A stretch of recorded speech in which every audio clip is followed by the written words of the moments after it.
everybody, Ben Woodruff here with another Falconry video. Today's video is going to be kind of a basic one, but a very important one, and I hope to give understanding on some of the principles and thought processes on this, even if you've been a long time falconer. If you haven't already, if you could hit subscribe to my channel, it is most appreciated. Today's subject, I want to talk about bath pans or bath dishes. I live in the United States. We have some of the strictest, if not the strictest falconry laws around, very strict. And our equipment, before you can become a falconer, you have to have certain pieces of equipment. Now, those laws get changed and modified over time. And when I was young, when I was a new falconer, as I remember, the regulation said that you had to have a bath pan or a bath dish for your bird. Okay?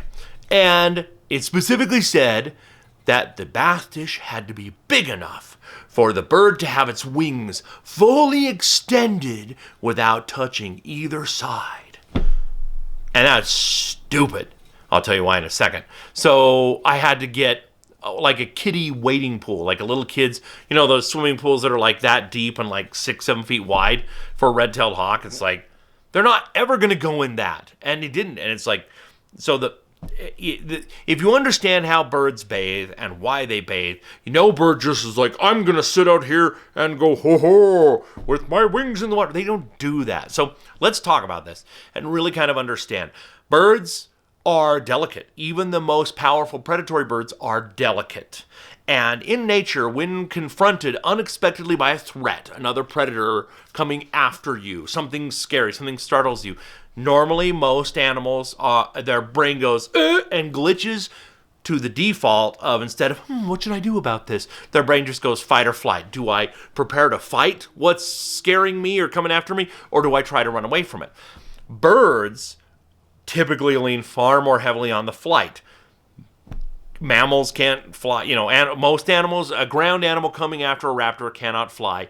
And so flying away from danger is the quickest way to escape danger without hurting yourself. So even though raptors will fight, flight is normally their default. When you go to bathe or drink as a bird, you are at risk for a lot of reasons. First of all, if you put your head down, your eyesight, you are not properly seeing potential danger around you, both on the ground or in the sky. And second of all, putting your head down puts you at risk because that is a vulnerable position where your head can be attacked and grabbed. Also, if you are wet, your feathers don't work very well. And so to fly away is trickier. There are a lot of predators. I'm thinking very specifically of instances I've seen in Africa where certain terrestrial predators will wait, and like maybe when sand grouse come down and soak their feathers up, and they actually go back to their nests and their babies drink from the water absorbed in their feathers like a sponge. So you're picking up a lot of weight, you're not going to fly as well, and predators like jackals will wait to jump out and rush and ambush and try to attack sand grouse and get them out of the air. And they're successful sometimes. So any bird taking a bath is vulnerable. So it's rare for a bird to just, I'm just sitting in the water. And that includes birds of prey. Most birds of prey are very secretive about it.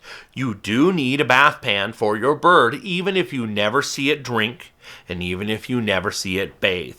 Some birds, like falcons, will bathe almost every day, especially big falcons, especially peregrines, love to bathe.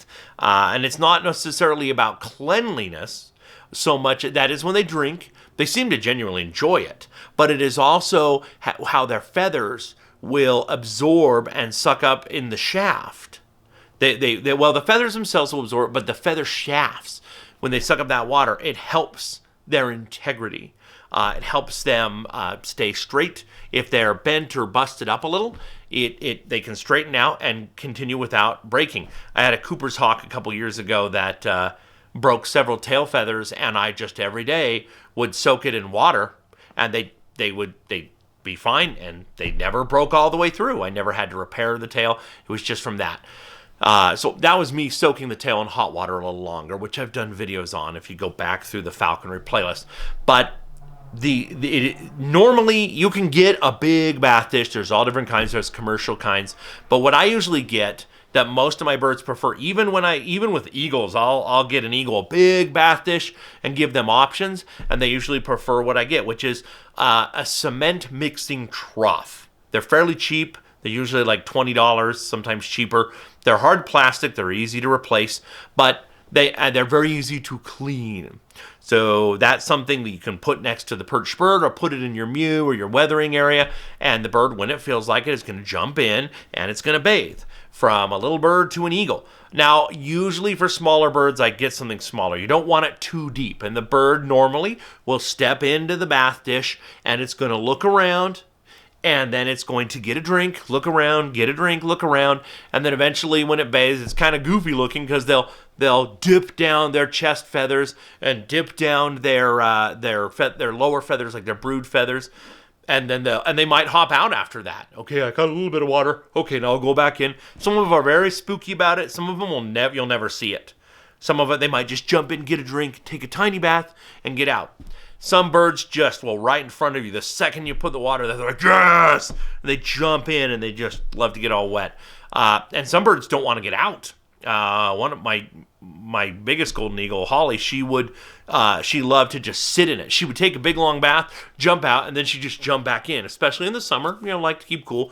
But she'd just sit there for hours and just, this is great. I'm loving this. And I actually had to rethink my Jess system and make Jesses out of climbing webbing. One of my mentors who taught me a lot about training eagles properly was Steve Shingren, and he had done that. And so I made a version of that. It was a great idea. Climbing webbing. You use wood burners to kind of burn out the parts you need and melt it. And then, you can sew it on or grommet it on, and they can sit all day, and it's not going to hurt the anklet. It'll be just fine. So, but a bath pan is something, whether you buy a commercially made one or whether you just buy cement mixing troughs like I do, or, some people have done really small little garbage can lids for upside down for something like a kestrel or a merlin. But the birds need it. They need it because that is when they drink. And that is very important for their mental well-being, for the integrity of their feathers, and it's just part of their regime, even if you don't ever witness them doing it. Now, another thing that I didn't mention, this can also be very good for their beak and their talons. The way keratin grows, particularly with a falconer, you're usually feeding them a richer diet, and even if you're flying them every day, they're probably not getting as much exercise as they would in the wild. So one of the most important parts about a bath pan is that actually the more outer layers on the talons and the beak, but more so on the talons, when it gets properly wet, will start to slough off. And so you will not have to cope, which is taking a Dremel and, trimming the beak, trimming the talons. You don't have to do that as often, and in some cases not at all, if they are properly using their bath pan.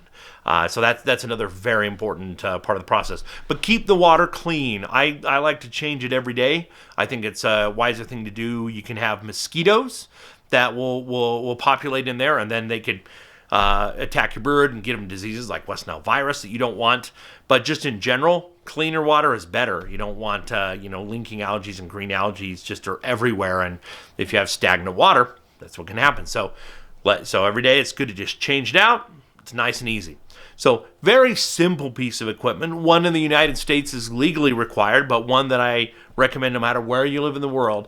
A clean, proper bath pan for your bird is very vital piece of equipment. So just thought I would share this because I haven't mentioned this before, and people need to know about it. So hope you found it of use, and let me know if you have any questions or comments. And as always, happy hawking.